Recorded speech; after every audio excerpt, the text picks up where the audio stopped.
Isang maligayang pagkakataon sa inyong lahat. It's me again, your Kadarwin TV. At ngayon ay ibabahagi ko sa inyo ang aking mga nakaraang video na hindi ko man lang nai-upload. Ito ay isang memories nung high school ako. Masarap talaga balikan ang mga nakaraang ganito. Lalo na at first time kong makasali sa sayawang ganito. Simula ng high school ako ay hindi ko pa nga pala naranasan na maka-join ng isang GS prom. Kaya naman nang sumapit ang okasyong ganito ay hindi ko na ito pinag-alinlanganan. Bang bang. Kasama ko nga pala dito ang aking mga mababait na kaklase na gagraduate din sa taong 2023.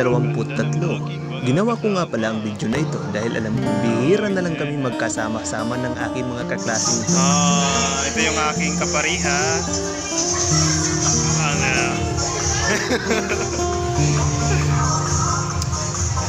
Uy! No, di na. Bang bang.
Tawang-tawa talaga ako sa time na ito dahil wala talaga akong alam sa pagsasayaw.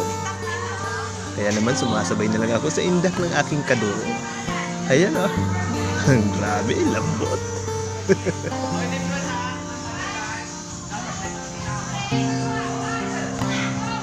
Ay, nakakamiss naman. Ang sarap sanang balikan ng mga pagkakataong ito. So kaso, graduating na tayo ng high school kaya hindi na natin mababalikan ang high school life. Kaya naman, masarap talaga na mag-iwan tayo ng bakas o alaala. Lalo na kung meron kang video na ganito na mapapanood nila. Kamusta na nga kaya ang iba? Balita ko yung iba dito may mga asawa na. Ang iba naman nagpapatuloy na sa buhay. Ang iba nag-aaral. At ang iba nagnanais na makamit ang pangarap. Ang bilis ng panahon. Sorry nga pala, ngayon ko palang ito na-upload.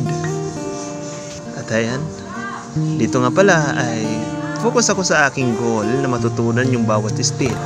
Dahil ilang beses lang ako dito nakasali sa practice. Kaya naman dito na ako nagbuo sa last practice at presentation na namin. Ganun talagang pag-uugali namin, lalo na kung mga letters. Ayan oh. Diba? Ang suwabe ng bossing libro natin dito. Ang laki-laki pa oh.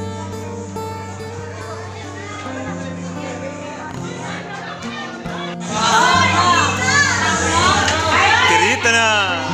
Okay. Ito yung partner ko na nakakakaba. Ang daming tao.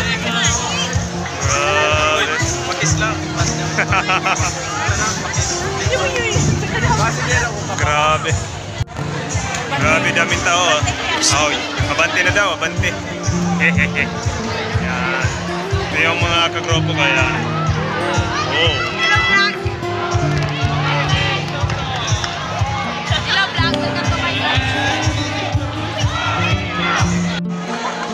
Go Virgilan!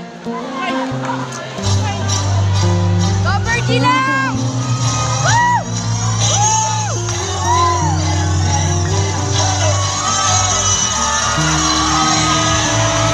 Guys, wala na!